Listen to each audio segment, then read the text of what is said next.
Home, jo voldria definir la vida i per molts és melancòlica, per molts divertida, per molts solitària. Jo sincerament crec que hi ha un espai entre el principi i la fi i aquest espai es diu vida, sincerament, i realment jo crec que és un temps com si diguéssim regalat, o sigui, jo no trobo sentit a la frase per què viure si hem de morir.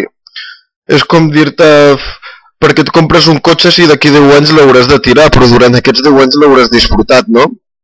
Doncs res, mira, jo penso que la vida tens un espai de temps desconegut, només el sap Déu, el destí, val, el que vulgueu, però un temps desconegut, limitat, no? I llavors dintre d'aquest temps tu has d'agafar i desenrotllar-te el màxim de bé possible, intentar controlar les situacions més difícils, veure-ho tot més fàcil i tirar endavant com sigui, saps?